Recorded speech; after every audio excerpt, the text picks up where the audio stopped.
Okay, welcome back, creatures of the night, to the final installment as we take a look back at Undertaker's Tag Team Championship victories with my good friend from Twitter, Randy Turco, that has joined me throughout this whole entire adventure. And we culminate here at SummerSlam 2001 with The Undertaker and Kane taking on DDP and Kanyon for both the WCW and WWF Tag Team Championships. So, what are you feeling right now, Randy? How does the last World Tag Team Championship watch along? How does it hit you as we get started with this? It's so hard to say goodbye, right? This is like a 7-month journey, no, an 8-month journey, I think, with the WCW Tag Team titles. I think so. I think it's been that long. Flew by like that. Started this, when was it then? May or June, and it got us all the way through January. That is crazy. Right. Wow. Right. And I don't know if we planned it or anything, but we said, you know what, let's take a look at Fully Loaded. And then we just kept going and going and said, you know what, we're just going to keep rolling with this right here. And yeah, a list of certain matches, and I think Fully Loaded was on there, so it ended up coincidentally being Fully Loaded. And then we were talking about, what are we going to do next time? Well, when does he win the next tag belt after that? And here we are 8 months later. Yeah, and look at all the incarnations of Undertaker we've been through. We've been through Lord of Darkness, we've been through Ministry of Darkness, we've been through American Badass, and here we get like right in between, like American Badass, Big Evil. So we're like right in between this mix. So we get so many incarnations of the Undertaker here. And now we get Kane, we get Sarah, we get everything at this final match. Great shows too. I mean, we pay-per-views like Fully Loaded and SummerSlam like this one, and then also a treat to go through random SmackDowns and random Raws. That was my favorite. That was actually one of my favorite parts of doing this. Is you had to go through like a random Raw where Undertaker and Stone Cold defended the titles, random SmackDowns where Undertaker and Kane win the tag titles. It's like matches you would have like glanced over, but it's like we have to take a look at this because this is where they win a title. This is where they defend a title. And that's one of the best things going through this is these Raw and SmackDown matches that you were just glanced right over, but we took a look at them and they were good. They were good little hidden gems in there to take a look at. Hoping we'll get a lot of the same when we look at some of Undertaker's gimmick matches, and I assume we'll choose a gimmick match and then we'll kind of go down that path, and then we'll do the next gimmick match and go down that path. And some of them are going to be, talked about a million times over, like the Hell in a Cell 97, of course. But of course, I think there's some Hell in a Cells. There's some hidden gems on there. There's some hidden casket matches. So I'm thinking we'll get some of that again. Yeah. And the funny thing is, I think every gimmick match that Undertaker's been a part of, there's at least a Raw or SmackDown that has a gimmick match on it. So we're going to get the Raw and SmackDown matches again. Yeah. Yeah. I had one like that, if I'm not mistaken. Yeah. There's a casket match. There's an Inferno match, Buried Alive. Every time, I think there's a Hell in a Cell definitely on a Raw. So almost every gimmick match he's part of, it's on a Raw SmackDown. Yeah, I was almost disappointed when I rolled up to prepare for today, and then I'm like, oh man, it's SummerSlam. Like I don't have a whole Raw to watch. Like I was watching for segments and build up and watching for Shane McMahon making out with people, and there was nothing, because this is a major pay-per-view. I was kind of disappointed, but it comes with the territory. It does. Yes, it does.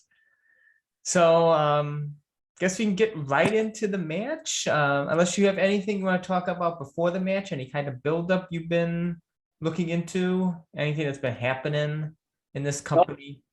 No extra build-up other than it's so close in time to when we did our last one. Yes. On the WCW tag belts, a couple of weeks before this pay-per-view.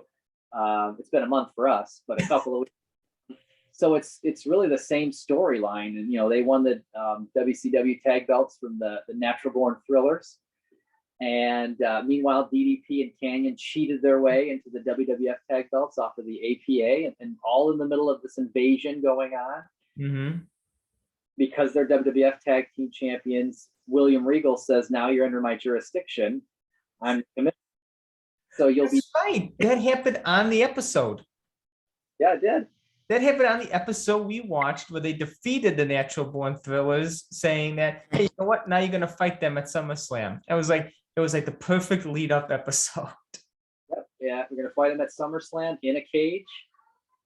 This book was really the same build-up. Undertaker's just been chasing DDP for the entire summer, trying to get retribution for that Sarah Stalker angle. Oh my God. Yes. The DDP angle has come back to haunt us as Undertaker fans, as we could not escape it. We just could not escape it, even by doing a watch along of tag team matches, because it hits us right here, SummerSlam 2001. Yeah, I guess we just jump right in. Yeah, we are queued up at 1 hour, 27 minutes and 37 seconds for SummerSlam 2001. You see Undertaker and Kane walking like in, I would say backstage near Gorilla, I would say. Looks like that, and Undertaker's looking like his WCW Tag Team Champion figure that's coming out next month. He looks just like that. Yes, it does. He looks just like the ringside exclusive, which I wish was here for our watch along. It would have been perfect. But instead, we got the new Undertaker Bret Hart Championship Showdown. You showing off the Ultimate Edition and the basic Undertaker. Such a good pairing. Yep, I'm sure we'll talk about him later, but my Bret Hart's already in the mail going to somebody else. Yep. But yeah, unfortunately, don't have the ringside yet. Was really hoping, but unfortunately not. That'll be next month. As we take a look at the Undertaker's Hardcore Championship victory. But beforehand, 1 hour, 27 minutes, 37 seconds, SummerSlam 2001. Are you ready? I am always ready. You're always ready. Like a young Zack Ryder, you are always ready. As am I. So we shall count down from 3 and press play, and let us get started with 3, 2, 1, play. Season 14 of SummerSlam, just in case anybody was out there wanting to know which season this is. 14th year. I had to do the math and count on my fingers to figure out what year it was. Doing the Undertaker WrestleMania 18. I think SummerSlam started in 88, so 88, 89, 90. So it's a steel cage match. Yes, steel cage. And they're showing about how DDP has harassed Sarah all summer long. This was this started before King of the Ring, right? Undertaker kind of fought him at King of the Ring unsanctioned. Yeah, this started right after they had that with the 2-man power trip. It's May. It's end of April, beginning of May, this whole thing started. Yeah, I remember too in college, it was, we thought we were all sleuthy because they had that voice changer technology at first where you didn't know who was saying, I am stalking Sarah, I am watching you. And then somebody ran it through voice changing technology when I was at college, and we discovered it's not even DDP doing the voiceover, it's Vince. It was Vince doing it. Are you kidding? Vince is like, I am watching Sarah, I am here with them. And they were able to kind of filter it out, and it was totally Vince McMahon's voice. It wasn't even DDP doing it, which is awesome. That's hilarious. They probably didn't know who they wanted as the Stalker yet. I wouldn't put it past them to do that, right? Yeah. Well, damn, pal, I'll do it myself. Absolutely.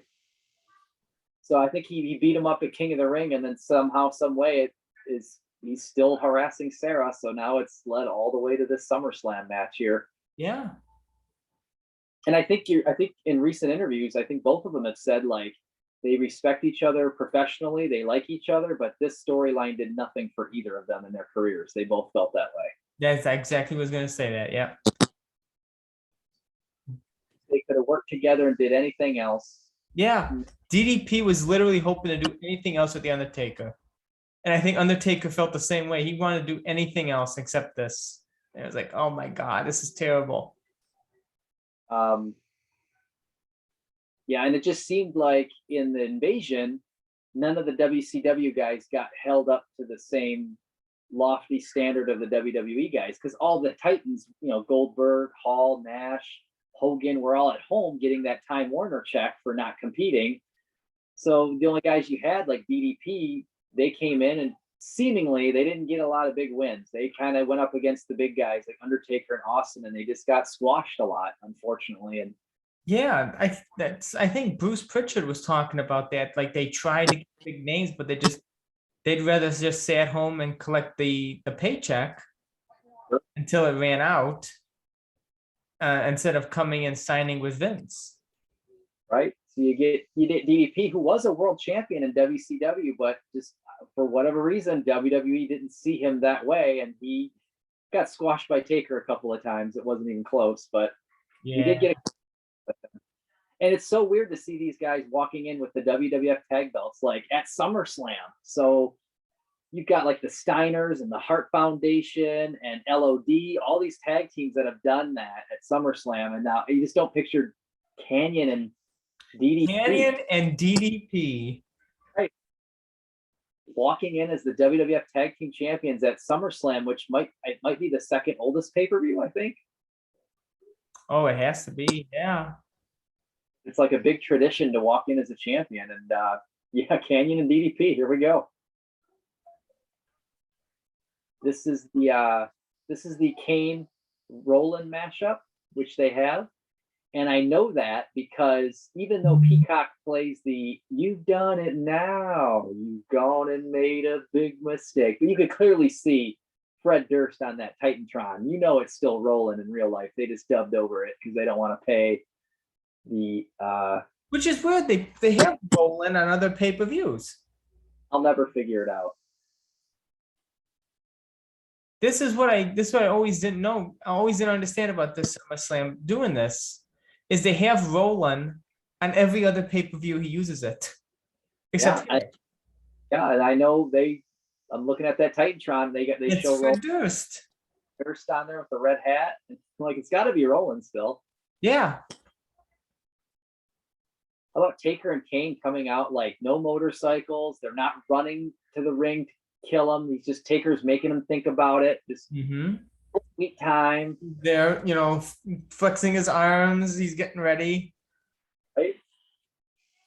Sarah's got that Deadman Inc. tank top on, and I think she's carrying a chain herself.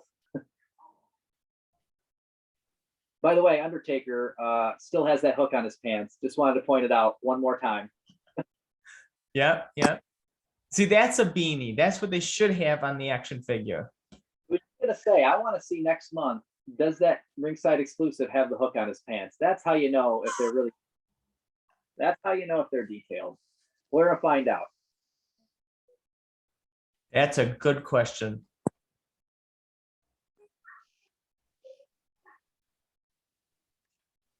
Just taking his time, not in a rush. It's so weird to see a Deadman Inc. shirt in white. Did you see on Sarah? It's like you're not used to seeing an Undertaker shirt that's not black. It's got to be a custom one. I can't believe it has to be. Taker going to do a very, very vintage Taker thing, and he's going to slam the cage door behind him. That's very vintage Taker. Oh yeah, it's the best when Undertaker's entering a cage match. He slams the door. Like, you ain't getting out now. It's over. And the chain that Sarah was carrying is the padlock that they're going to lock the cell with. Of course it is. I mean, what else would it be for? Kanyon's still a double champion, by the way. He walked out with the WWF Tag Team title and the US title. So he's still a double champion in the Invasion, which you forget about. Yeah, and Kanyon stays champion even after this match. He still has the US title. The Jersey boys are trying to bail here early. And escaping apparently does count today. I know the WWF waffles on if escaping the cage counts as a win. Mm-hmm. I think for today, probably they knew that would at least give some disbelief, like maybe Kanyon and DDP can win if they can just escape somehow. Maybe. So today, escaping counts. Today, escaping counts. And as we'll see earlier, you can still have one person escape, but still pin the guy to win the match. Right. Yeah. Both people have to escape, right? Both whole escape to win a cage match for the tag team titles.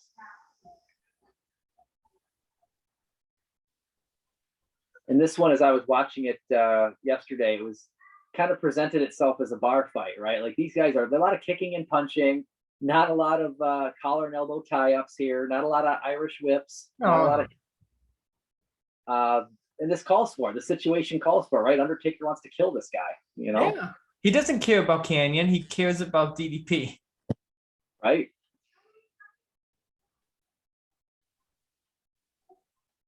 And as we've seen with most Undertaker badass matches, it is mostly just kicking and punching. Because he's the grappler, he's the brawler. He's not going to be doing wrestling moves or anything like that. Did you hear when the first time I watched this, JR, about this time in the match, he's going off about how good the Undertaker is at cage matches. He bloodied Shawn Michaels at Bad Blood. He threw Mankind off the cage at King of the Ring '98. And he threw Rikishi into that truck of hay at Armageddon 2000, and just talking about how Undertaker is in cages, and I think he was going for it, but those were all Hell in a Cells. Yeah, JR. Technically different. I know what he was going for, though. It's technically different. It's just a cage with a roof on top, but there's no roof here today. I would be surprised if threw anybody off of this one. Yes.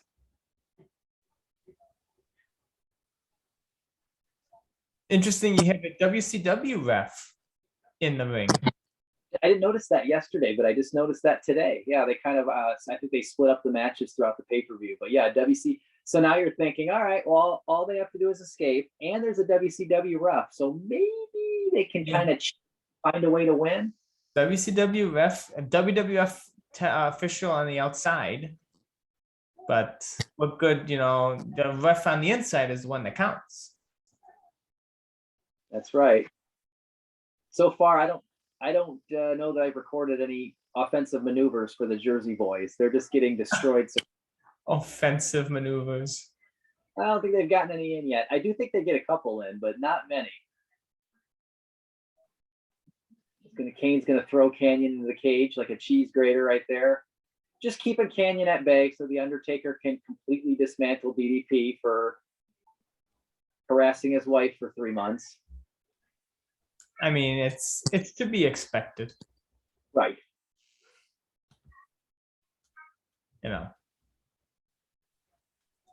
Undertaker looking over DDP in the corner. Kanyon getting 2 moves of offense in from Kanyon. Hey, an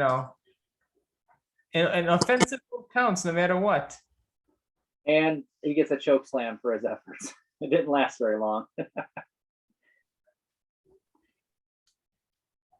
I believe JR says, nice flight, bad landing, no peanuts on that choke slam, which I thought was a pretty fun line. Nice fight, bad landing, no peanuts.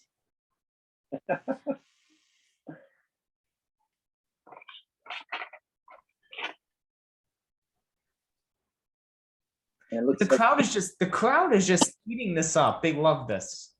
Yeah, there's a point in time here where the Undertaker gets really psyched. Right now, I think he's gonna get really psyched pretty soon, and he's gonna just start freaking out and looking at the crowd, and they are just gonna go nuts. Yeah, I mean, this is, as Vince would say, this is such good shit, pal. Yes, I think he finishes off DDP here, and then he just looks at the crowd, starts pumping his arms right there.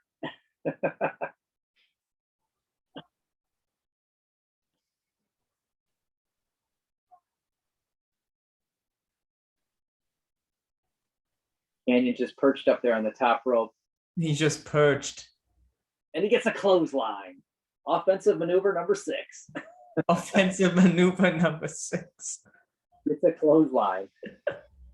And now I don't know how that cage stood up when Undertaker was jamming DDP into it.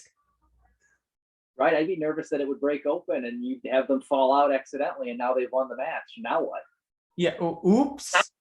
Right? Oh, and a famouser from the top rope by Kanyon. A famous. And a DDT by DDP. So they're getting a little bit of offense in there. See, it's not a squash. It's not a squash. Oh, although watching it back, I don't know how you felt, watching it back for the first time in 20 years earlier this week, I thought they got more offense in than they did. In my head, I knew it was a squash. I knew it was pretty one-sided, but I don't remember being this one-sided. Yeah, I haven't watched it back in a while before this. Sure. So, but yeah, I thought they had more offense, but pretty much expected what I remembered. Reminded me of Fully Loaded 2000 against Kurt Angle, and Undertaker just destroyed. Glorious. Well, Kurt Angle destroyed his motorcycle. Right? I'm like, this guy just won King of the Ring. Undertaker's not going to squash him. Something's going to happen. And then he just pinned him 1, 2, 3. And I thought, wow. He destroyed his motorcycle. It was bound to happen. Now, Taker telling Kane to let Kanyon go. Kanyon told DDP, let's get the hell out of here, which you can pick that up on the audio if you have it on. And so he's trying to escape, and he told Kane, let him go. So Kanyon is out, but they don't win the match because DDP is still in. And now what they've done is now it's a 2-on-1 match inside the cage. And I think Mr. Kanyon is going to get out of Dodge, and he's going to leave DDP. Yeah, he's out of there. Screw you. I still got my US belt. I'm leaving. And now DDP is all alone against the Brothers of Destruction in a cage with a chain.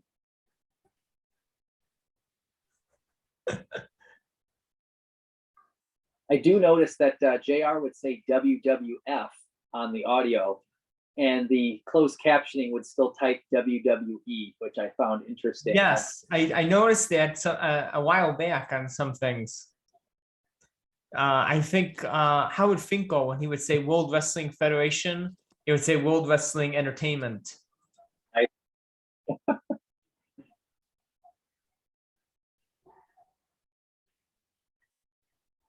Oh, here come the straps. Straps are coming down. Now you know he means business. This is where ringside gets the idea. Oh, you know what we need? We need removable straps. And well, they needed some kind of good gimmick, because other than that, it's just like a regular Elite. It is, yeah. Yeah, I think that's totally a good gimmick. And Kane's just perched up on the top rope, just letting the Undertaker go to town. Like, all right, I'll be here if you need me. I didn't realize, but Undertaker right there had a little bit of blood in his brow. I didn't know. I didn't realize in his hairline. Probably this. He was probably rammed into the cage somehow. I didn't realize that. Kane is just sitting there. I forgot about that. I forgot about Kane just sitting there. Collecting his paycheck. Comes another choke slam. I mean, Kanyon got off good. He just, you know, he took that out, and he's like out of there, man. He's like, I'm not getting beat up more than I have to. The U.S. champ, still the self-proclaimed Alliance MVP. Taker telling DDP right now, you know, I'll let you go. You'll get out of here. I'll let you win the match. You guys get the tag belts. Don't ever come near my wife ever again. I'll let you go. Yeah, just get the hell out. And of course, he's lying. So DDP thinks he's on easy street, like, oh man, I'm going to win this match. I'm going to get out of here. And then Kane says, do not do that. Kill this guy. And so he gets the choke slam from the top rope.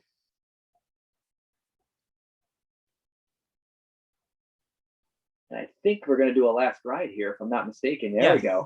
Yes, he does finish him off with the last ride. I remember that. Kane's going to serve him up hot. Telling Sarah, this one's for you, baby.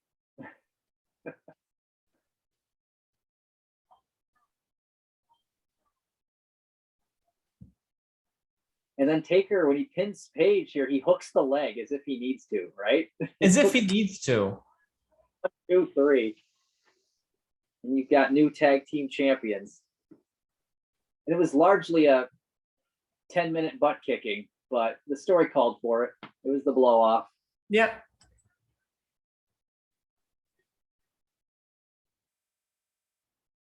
And that's it. That's Undertaker Kane, double tag team champions. Funny because during the commentary right now, JR is talking all about how the Brothers of Destruction, they're the unified tag champs. Nobody's ever going to beat them. And I looked it up and like, they lost the WWF tag belts 29 days later to the Dudleys on Raw randomly. And then they lost the WCW tag belts 8 days after that to Booker T and Test on SmackDown. So much for nobody's ever going to beat them. They lose the WCW titles 8 days later? 8 days after they lose the WWF tag belts. Oh, okay. 29 days later for from here would be the WWF tag belts. And then they'll defend the WCW tag belts at against Chronic at Unforgiven. And then right after the Chronic thing at SmackDown, they lose it to Booker T and Test. So JR makes it sound like they'll be tag champs forever, and not so much. Well, it's a good thing we weren't looking at tag title defenses, or else we would have to suffer through the Chronic match. But Yes. That's a good thing we only decided on tag team championship victories and not defenses. And I think that's one of the reasons that Fully Loaded won our first match when you and I were talking about what one to cover. I think I sent you a list or you sent me a list, and I think you chose Fully Loaded because in some of those other ones, Undertaker loses, and you're like, let's stick with the wins. Let's stick with the wins. I talked about Bret Hart and Undertaker, which are right in front of you, and I talked about SummerSlam '97. Let's stick with the wins. So then we ended up choosing Fully Loaded, and then off we went with the tag belts, and here we are. Off we went. Been through Undertaker Austin, Undertaker Big Show, Undertaker Kane, Undertaker Rock, through Buried Alive matches and Steel Cage matches, no DQ matches, and everything else in between. Culminates here. And I'm happy with the matches we went through. I'm happy with this whole story we told. I love going back and picking out a specific type of story arc and going through it. And I think we did good. We had a good run with the tag titles because it's not something a lot of people even talk about Undertaker's career. They only focus on the heavyweight championship or the WrestleManias. So taking a little bit, other titles he's won and taking a look into that was really fun to go back and watch these matches. It was fun. And of course, Taker is obviously done with the tag team titles after this one, which is still pretty wild if you think about it. He, I know 19 years he fights more. He fights 19 more years and doesn't for a single tag title. Yeah, and I know some of those years were WrestleMania only, and then he'd go away. But even full time, he's probably got what, eight more years to go full time, 9 more years to go full time. Yeah. He never wins. Never again with Kane. Even like 08, 07, when he was back with Kane, nothing. Well, and not only do they have, I know the Alliance, that whole thing ends in November of 01, but like, they have the WWF tag belts, and then that eventually splits off into Raw and SmackDown tag belts. Like I was looking up, Taker is done. Kane wins the WWF tag belts next year with Hurricane. And Rob Van Dam, I think too, he wins it with. 2003 with Rob Van Dam, 2005 with Big Show. Yeah. And this doesn't count all like the Raw and SmackDown tag team titles he won. This was just the WWF tag team title. So like Kane went on and on and on and on, and Undertaker never again. No. I was really hoping they would do something. I was really hoping they would have gone further with Undertaker and Reigns, hoping for a tag team victory there, the tag team titles. I was like, ooh, this can be something, but no.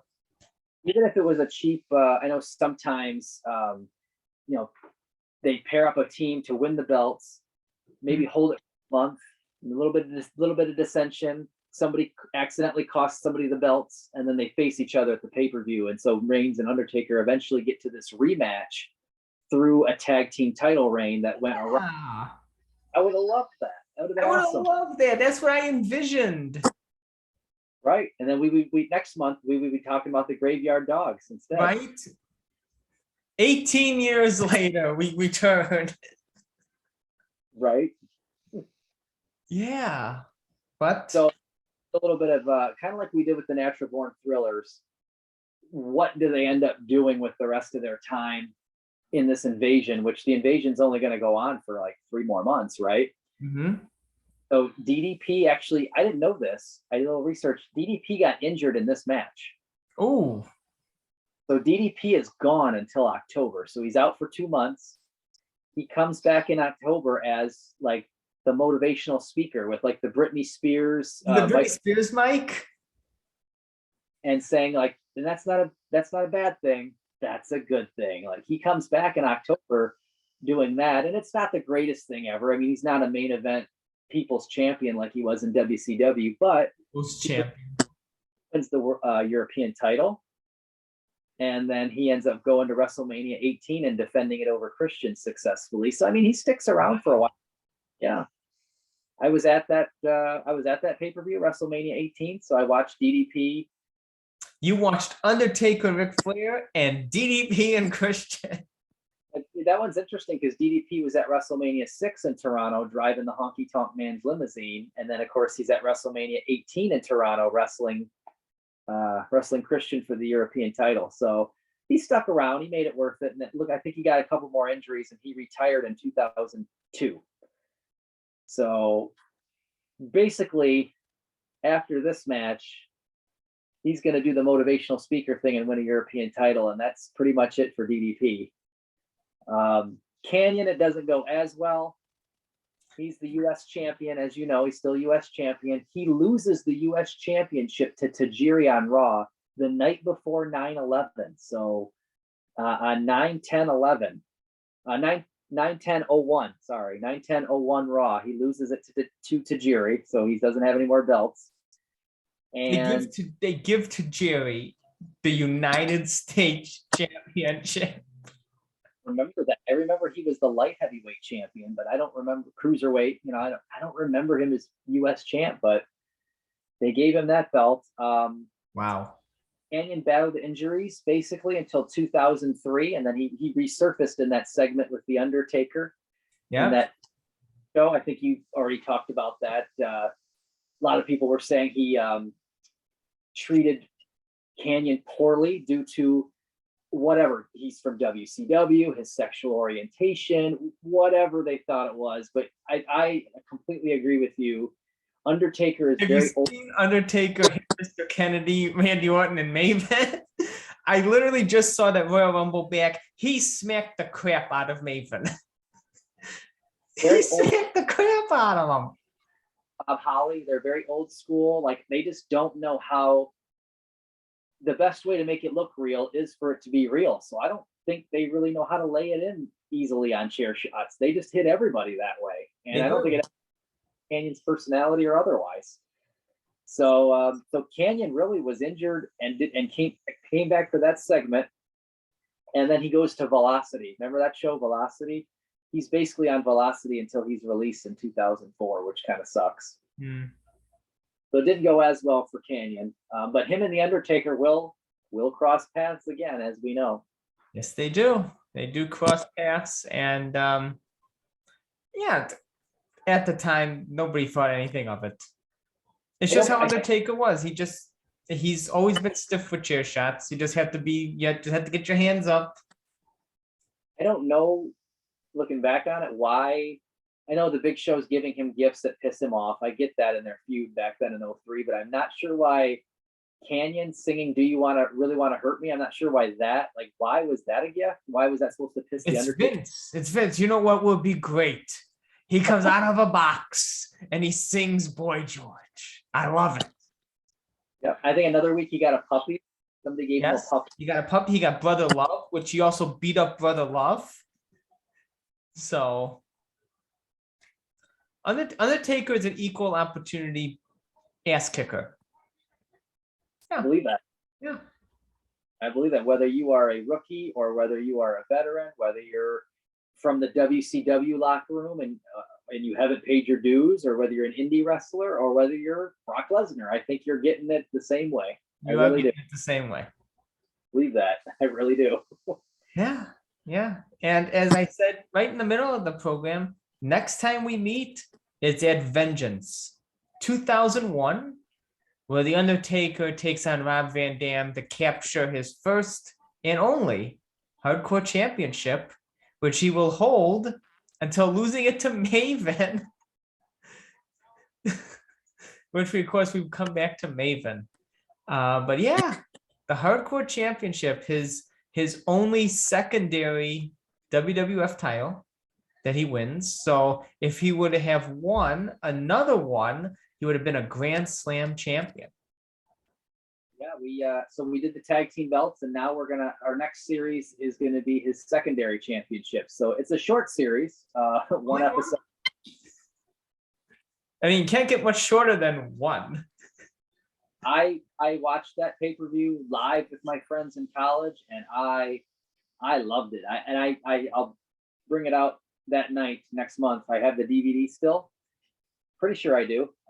But I mean, I loved that when he had that match with RVD, and it was that good. And then when they were chanting RVD, and the Undertaker says RVD's getting his ass whipped. I mean, I'm buying this DVD without question, and I did. I bought it right away, and I'm pretty sure I still have it. I think so. Yeah, that's gonna be a fun one next month. Yeah, I haven't seen Undertaker goes hardcore. Yeah, it's gonna be fun. A complete stretch from a cage match to hardcore matches anyway, you know. Not a complete stretch. You have a free roam, all the weapons at your disposal, which we will see. They use the stage, they use the crowds, they use everything that they have at their disposal. It's gonna be great. Fun. Yeah, can't wait. Can't wait. So Undertaker moments we did last month. I guess it wasn't last week. Felt like last week. It feels like last week. So where's my Undertaker Christmas sweater? Sweaters. I'm wearing the I don't even know if you can see this Undertaker shirt. Oh, I love it. It's the only long sleeve shirt I got. I don't even remember where I got this from. It wasn't like a show or anything, or house show, or I don't remember where I got this one. But is it extra large? It is a 2XL. So yeah. Mm-hmm. Wears it as a nightgown. But so we were wearing our Christmas sweaters last month. We talked about Undertaker Christmas moments. Yes. And so I thought for funsies, I'd look up and see if there's any cool Undertaker January moments. Ooh, January moments. Well, besides him winning the Royal Rumble. Right, which you talked about on your show, and I loved hearing that because I was just living and dying for the Undertaker to win a Royal Rumble. I think we all were. Oh. And he was to the point by 2007, I'm thinking he's a made man. Generally, they give the Rumble to somebody that's up and coming that needs it. Yeah. And never going to let him have it because he's already there. So they don't need to give him a Rumble. And I really wanted them to give him a Rumble. And I remember looking at that roster in 2007 thinking, man, maybe Shawn Michaels because it's in San Antonio. But like, other than that, I remember thinking like, I didn't think that they were going to give it to Edge or Orton at that point in time in 2007. Later on, certainly. But I remember other than that, there's really nobody in here that is going to go to WrestleMania. Great Khali, get out of here. There's no. So I remember if they would have had Great Khali win a Royal Rumble over the Undertaker, I would have screamed. My head, is this it? Is this our chance? And that's a story on Talking Taker. My wife and I had our first unofficial date at that Buffalo Wild Wings in East Lansing, and Undertaker won, and I'm high-fiving people in the B-dubs that I don't even know. I mean, I'm going around the restaurant high-fiving people because I'm just so happy that they gave the Undertaker a Royal Rumble win. And it was for a WrestleMania title shot that I was going to. That was in Detroit, and I went to that WrestleMania. So I was going to see The Undertaker cash in at my WrestleMania that I was going to. And Nice. he ultimately cashed against Batista. Hell of a match. I don't know why that didn't go last, other than John Cena, had to go on last. But I was still pretty happy. They had a 15-minute banger that him and Batista did. Well, I know you covered that feud now a few times. So Yeah, that is one of my favorite WrestleMania matches. Yeah. So definitely the Royal Rumble, but I did hear that you talked about it, so I didn't put it on my list. But moments in January. How about the Super Bowl? Used to be in January. It's in February now. Yep. January. How about the Super Bowl halftime commercial for WWF Attitude? Yes, we're good, wholesome family entertainment. Undertaker's line as all this chaos and violence and sex is going on behind him, and he says that he's this is good, wholesome family entertainment. And that aired in January 31st of 99, I think. So that I can only imagine how much that cost. And there was only one, right? They only did it one time. Only did it one time. And he was kind of dressed up like he is here, pirate shirt. He was kind of this is January of 99 in that commercial. So he's got the ministry. Yeah, so he's pirate shirt, kind of still Lord of Darkness there, but he's definitely got the Amish devil beard going on. Like he's totally going ministry, right? Yes, because he just debuted as the ministry a few weeks prior. Right. Another classic January Undertaker moment. Very good Undertaker moment. I wrote down, of course, the pilot episode of Raw on January 11th, 1993. Yep. Oh, I didn't have cable way back in 1993. I did not have cable. I'm in fifth grade. So wow. I remember having to, like, kids at school were talking about there was wrestling last night. And I'm like, wrestling's on the weekend. Like, I didn't understand what they were talking about. And they were like, no, there was wrestling last night. It was on cable. And I'm like, oh, I don't have cable. And they're like, I said, did The Undertaker wrestle? That's fifth grade me. Did The Undertaker wrestle? And they said, yeah, they wrestled against Damien Demento. And I remember Damien Demento from Saturday Morning Superstars. He would beat up on Barry Horowitz or whoever, you know what I mean? And I remembered, so I remember asking my friend, like, did The Undertaker win?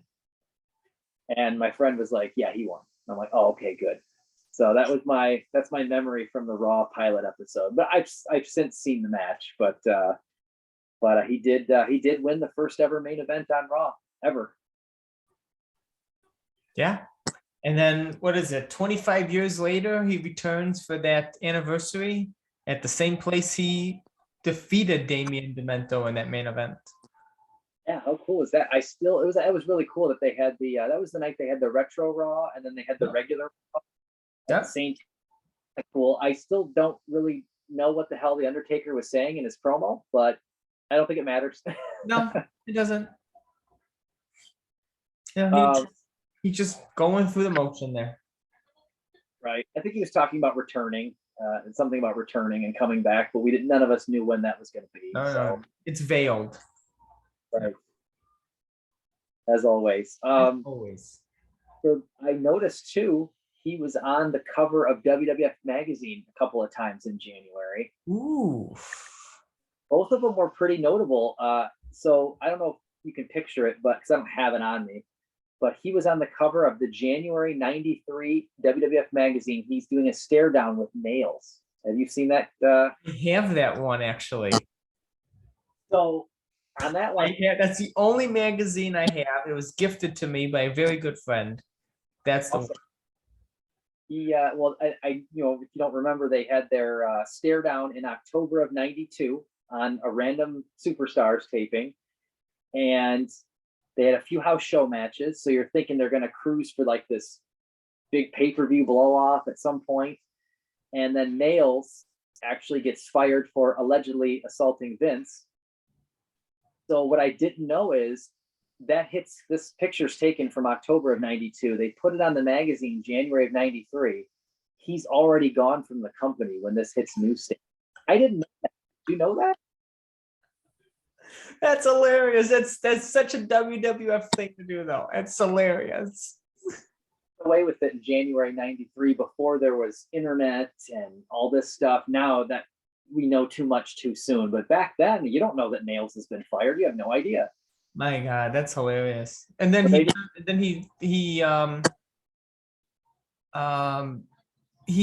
goes against Vince at that hearing. He's the only guy that goes against Vince on that steroid trial. Yeah, I hear that. I mean, he won't sign stuff. Like I say that on the Major Wrestling Figure podcast. Like Nails won't sign stuff. That's Nails. He won't do that. He's not interested.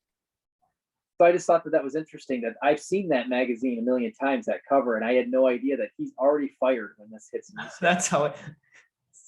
So it's like the Fiend figure. And they know that match is never going to happen, but they're selling us the magazine anyway. No. Other one, last one, January of '92, the year before. Ooh. He's on the cover of not Raw magazine, the WWF magazine, and it's just a cover of his face staring at the camera. And there's an article in there. It's pretty nondescript, just Undertaker's taking souls and trying to get to the top of the Federation. He wants to win the belt, yada yada. Nothing great. And I noticed that I watched I've heard of like unboxing videos on YouTube. They actually have flip through videos where people take an old magazine and they flip through it on YouTube. I watched one today. See, there's a viewer for everything out there, and you're proving it. I was so glad to do it though, because I wasn't even going to talk about this magazine because there's just nothing there until I noticed the page after the Undertaker's article ends is the very famous picture of when you open it up, it's the full magazine. On one page is Marty Jannetty, on the other page is Shawn Michaels, and it says the Rockers, are they going to break up? And if you remember on Barbershop Window, the barber has this issue of the WWF magazine, and he says like, yo, I see this article in the magazine, wondering if you guys are going to break up. And then of course Shawn throws Marty through the window, right? And then Shawn picks up this magazine, flip, one page after the Undertaker's article, it says the Rockers, and it has one on either side, and he tears it in half, if you remember, and then he throws it at Marty Jannetty's dead body. And Marty Jannetty's a coward. He was just trying to dive through the window. Through the window, right? But I never knew that was that magazine with the Undertaker on the front, so I thought that was newsworthy. So that's hilarious. Some pretty fun January moments anyway, with the Super Bowl half and the magazine covers and stuff. Pretty cool. Yeah, pretty cool. He's definitely got his share of moments in the Rumble. Returns at the Rumble. Returns in January. Time, right? All the time. He would die and then come back at the Rumble all the time. 2003. Remember, I thought he was going to win in 03. Yeah. Really thought he was going to win it at 30 in 03, but that's just like that 07 year. In 03, I was going down the list in college, and I'd go down the roster. I'm like, Brock Lesnar, though, and I kind of knew that Brock Lesnar would probably get in the way, and he did. And yeah. Lesnar always had Undertaker's number. Always did. He really did. I mean, he could never beat that guy. It didn't happen often anyway, unless he hits him in the privates. Well, now bring any man down. I fear we're gonna close this out and talk toys. Yeah, always love to talk toys. That at the end of the day, that is what the podcast is about. So what first and foremost, we both got this Undertaker Championship Showdown Series 8 with Bret Hart, although my Bret is missing, so I have the Ultimate standing in for him. Bret's already in the mail. Yes, he is. Yeah.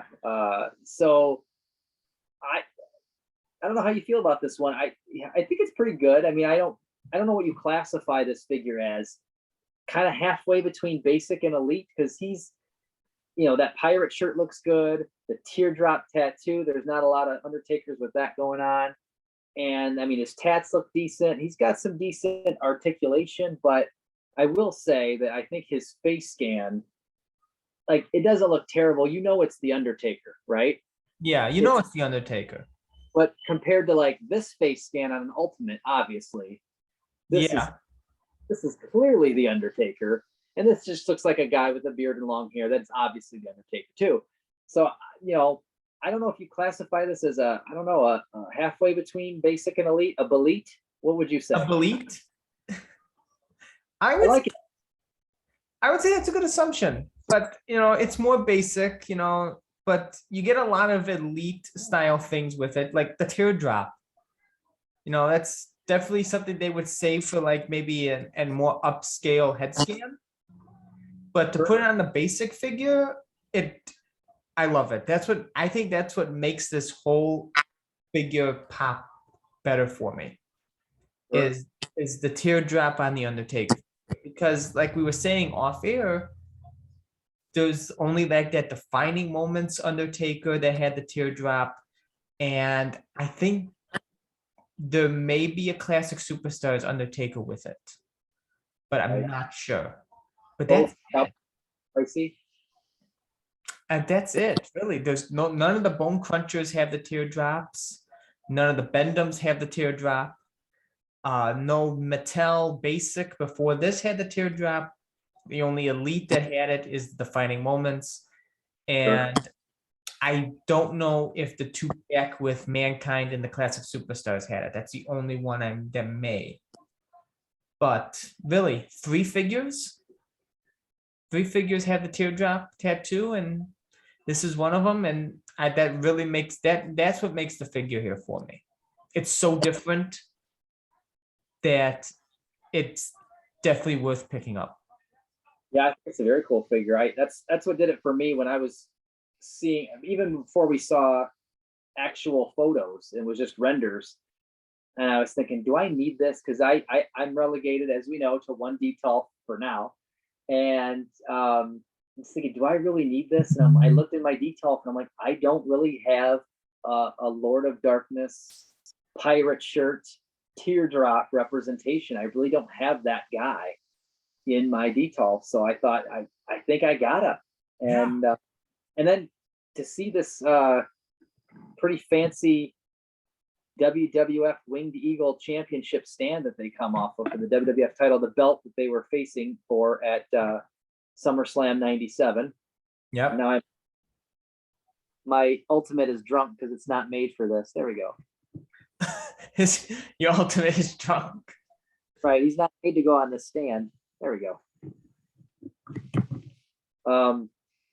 So that was really cool that they give you that stand with the belt that they were fighting for in that particular match. So yeah, I decided to keep the stand and put a different Undertaker on there since Brett's already left for WCW. He's already left. But I did think that was very cool that they did that. And then they do come with those 2 clear sticks or whatever that are supposed to hold their poses. Yeah, this is so exciting. I just left those in the box. I sent those with Bret Hart. See ya.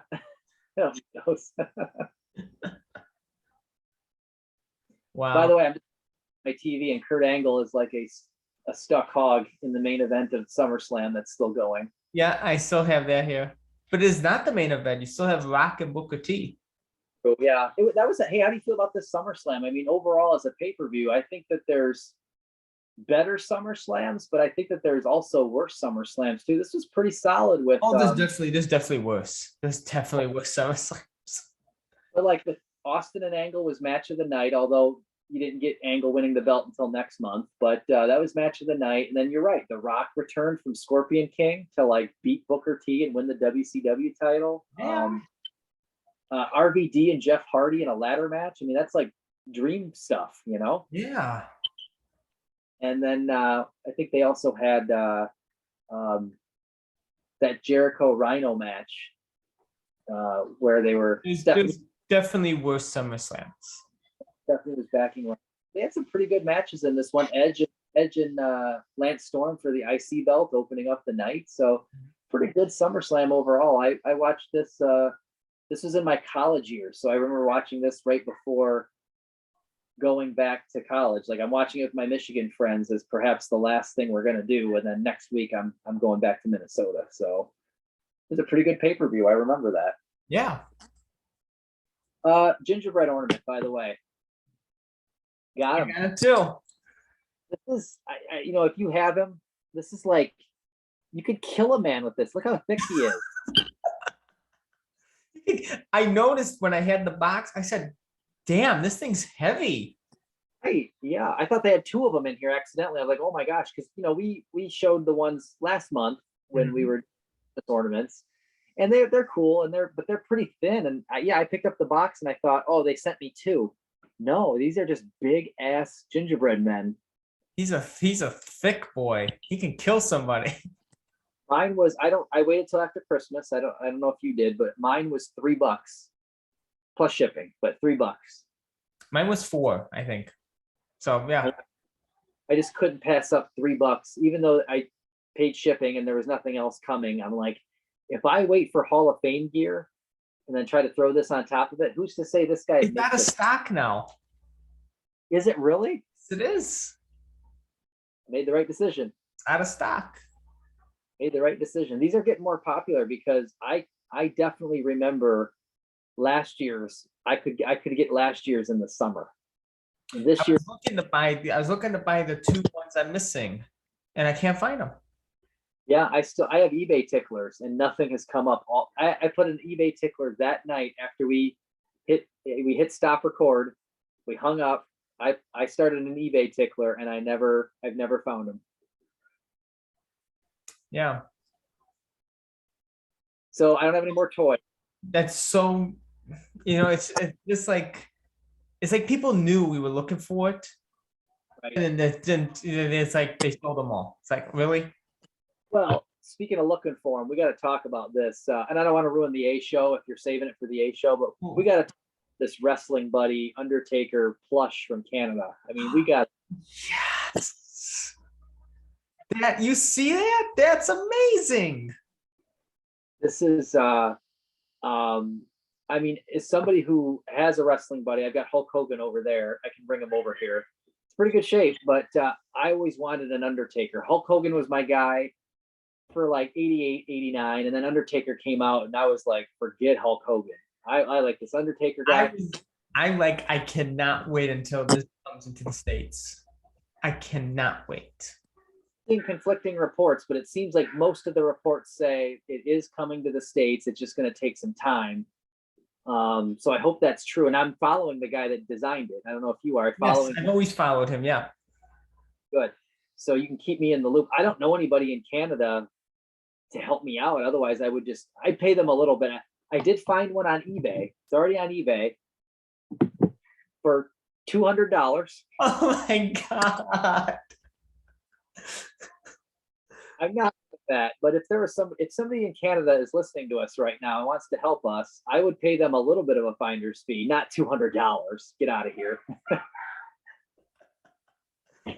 Not $200. Get out of here.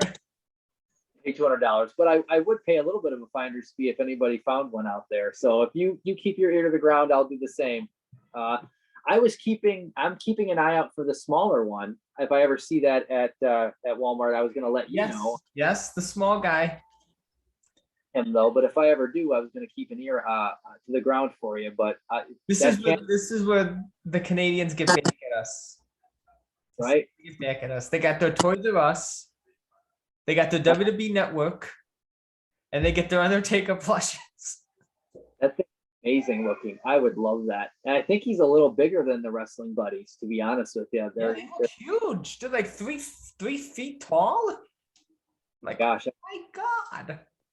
I would love to have that thing. I've got to track that down somehow, some way. I hope it comes to the States. I hope that's true. And then even once it comes to the States, I think collectors are going to be trying to like flip it.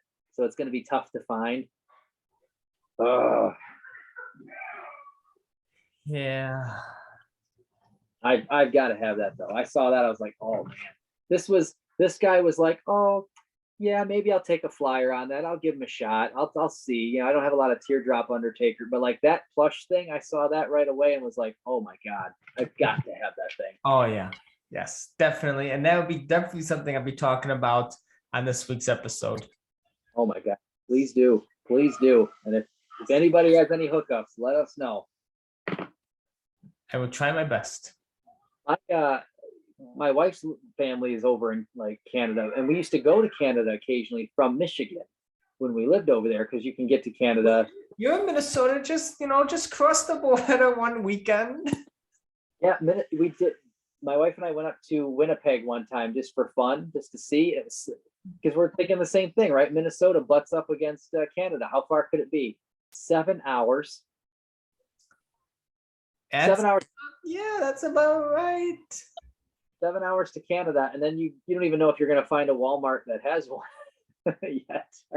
Go to a place in Canada where you have like 5 Walmarts, so you can hit like a ton of them at one time. Find them and get them. Yeah. Oh my gosh, I'll be after that thing for sure. Yeah, definitely. I can't wait. It looks so good. There's a lot of good stuff, Undertaker wise coming. I mean, it just feels like that there's more than there has been in the last few years with this guy, the WWE champion. Mark Callis is coming. Now this plush thing might happen. Yeah. The top picks, both basic and elite. The ringside. This guy, as you said, the 2 plushes, Mark Callis. And we're not even, and we're just starting the year.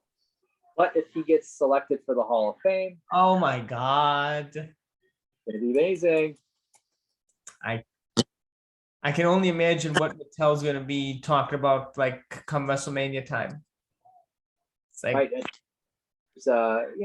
I'm thinking Hall of Fame. I'm thinking T-shirts and stuff like that. But yeah, for sure, I think they're going to do toys too, right? They got good. They'll probably do like definitely like a collective box on WWE Shop probably, and have like little miniature things. Right. And the video game, I heard that is going to be an Undertaker exclusive, downloadable content. I'm like, everything's coming up Undertaker this year. Right. Everything's coming up Undertaker. I mean, if he gets into the Hall of Fame, that makes sense. But otherwise, I'm like, why now? I mean, I'm glad, but why now? I have no idea, but I'll take it. Yeah. Yeah. They know I have the podcast, so I just want to hurt my wallet even more. Just want to keep you going. Yeah, they want to keep me going. They want to move in that goal so you never cross it. They want to keep moving the goal. Just keep extending the road, so I never have to end. Well, it just gives us more material every month. Gives us more material to talk about. What, this was December, this is January, and then next month we'll be back with the WCW February guy. Yeah. Hopefully meet Mark Callis in March. That'd be nice. Yeah, hopefully meet Mark Callis in March, and then we'll see where April brings us. Probably have the plushes by April. WrestleMania month, yeah. I hope so. That would be amazing. Oh my gosh. If we got the plushes, my plush would be just like yours would have to be behind you. It'd have to be my co-pilot. Every time we have every time we have a watch along, you just have to stick them back here. Right. You're doing a lot of watch alongs now. I hear about it when I'm driving in the car and I'm listening to your schedule and I'm like, how does this guy keep up with all these? I can't. It's like, and then when work runs too long during the night, I was like, can't do it today. Got to plan another day. Right. Yeah. Because I feel a lot like, okay, I want to take some notes. I want to watch this match. I want to see if I can find any WWF magazine covers that the Undertaker was on. Like, that takes a while, right? And I can only do it once a month. You're doing like 5 watch alongs plus you're doing your regular show. I'm like, how is this guy doing this? You are the true phenom, sir. You are the true phenom. Oh well. I unfortunately cannot take that title. It already belongs to a greater phenom. Right? But do what I can to keep everything fresh and exciting. Stuff like that. So yeah, it's always good to listen to, and especially with your main show too. I mean, it's always very snackable.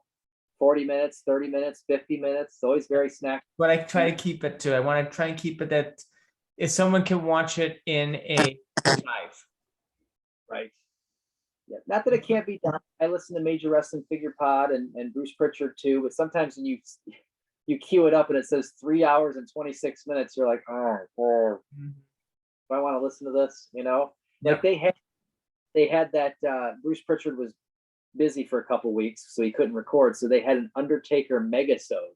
I saw 10 hours and I combined some. I'm like, no, no, no. Big Undertaker mark, and so are you. But like, I think I've heard all of them separately. Yes, that's what I have. Yeah. For 10 hours. No, absolutely not. How did whoever they put it on, how did they allow such a long ass file to be uploaded? Oh my gosh, 10 hours? Like Oh, that's long sleep most nights, and it's still going. yeah. You can literally listen to it in your sleep and not finish it. Right. So like that's my like, oh, what's Steven got this week? Oh, 40 minutes. Gotcha. Good to go. Perfect. I can get this done probably between driving around town and then going to pick up my son. Done. Yeah. Excellent. Always been my goal to keep it that. I think that's a good idea. Yeah. And they have got a super episode, you got a lot of information and spills to an hour. Like, all right, that's fine, but it's not every week that you do that. No. Do you remember what was your first episode? How long did that go? Oh my God. It was really short, I think. Was it? I don't even remember. I think it was like 20 something minutes, maybe 22 minutes.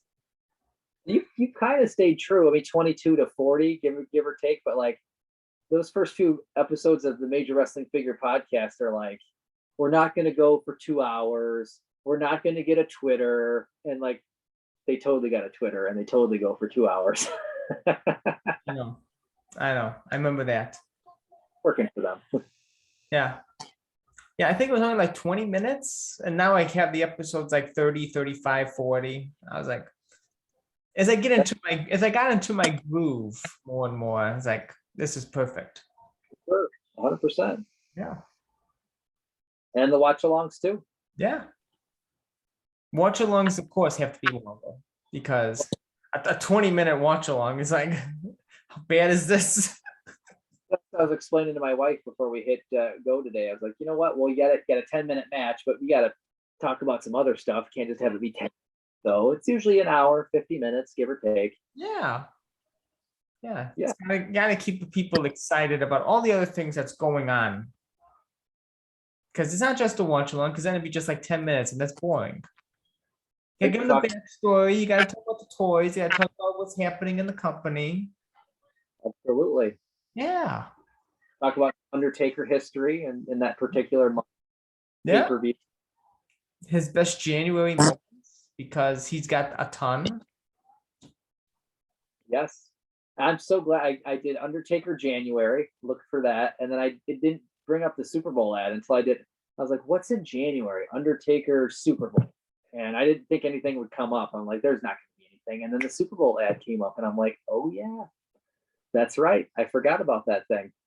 I vividly remember seeing that when I was a kid. I remember seeing that.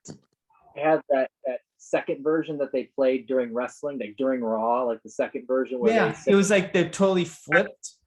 Yeah, we are not wholesome family entertainment. That's right. Yeah, I forgot that's your wheelhouse, isn't it? That 98, 99. That's me just coming into the Undertaker. That's right. How about SummerSlam 01? Did you watch this pay-per-view live as it happened, or do you remember? Oh my God. Some things I can vividly remember, some things I can't. And I think I watched this on pay-per-view. I think so. I think we ordered, at least back then, I think we ordered the main pay-per-views. Yeah, those college years, 99 through 03 for me, I know it was like one of the last few things I got to do every year with my Michigan friends before it was time for me to pack up my hobo bindle and get back to Minnesota. Yeah. So I remember, I think I don't remember Unforgiven like that, like Chronic. I vividly remember watching the Invasion pay-per-view live. I remember because me and my parents went out to dinner. It was raining terribly. Rained terribly. We lost our umbrella. And we just got home in time for the pay-per-view. Nice. I'll always remember the Invasion pay-per-view for that. We ordered SummerSlam, and I don't think we ordered another one until Survivor Series. The winner take all. Was an Invasion in July? That's the one before this, right? Yep. Yeah. You ordered Invasion, SummerSlam, and then a Survivor Series. Sure. Well, yeah, Survivor Series was the winner take all. You had to see if the F was going to go under. You had to see who was gonna win. Were they gonna get McMahon out of business? Oh my God! As a stupid 9-year-old kid thinking McMahon was gonna go out of business. And then you think all the WCW guys are fired, and then they all show up the next day anyway as WWF guys. Yeah, because we bought your contracts, pal. You got to show up. There was the Invasion as a whole was not great, but there were some funny moments and some good matches along the way. It wasn't all terrible, but the overall theme was probably it could have been better. Yes, it could have been better.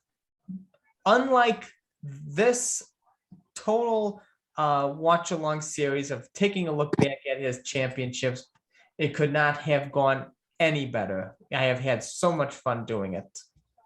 Yeah, hopefully this tag title run, this 8 months, is the start of something that will go on for a long time. Like we're gonna do as long as you want to join me here, Randy, it will go long. It will go on forever. And we'll take those one by one, and Lord knows we got a lot of those. So yeah, actually, it'll be a learning experience for me because I could probably sit there and tell you top of my head when he won the world titles, or when he won maybe even the tag team titles, like what shows, pay-per-views, but like I don't know what I can tell you about every casket match ever, because there might be some ones on Raw and SmackDown that even I don't recall. Yeah, I know there's definitely a couple on Raw.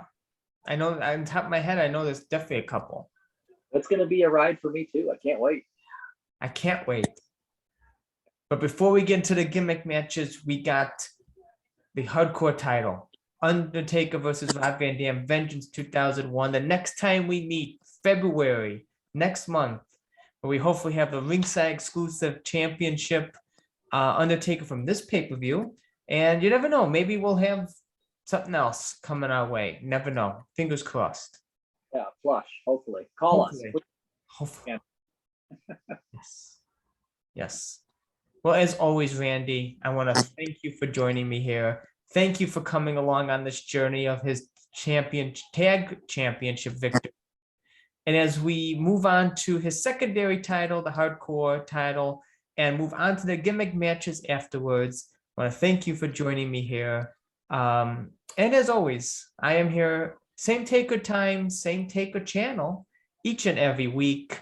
So as we say each and every week here, Creatures of the Night, we keep on rolling, baby. Till next time. Thank you, Randy, as always. You.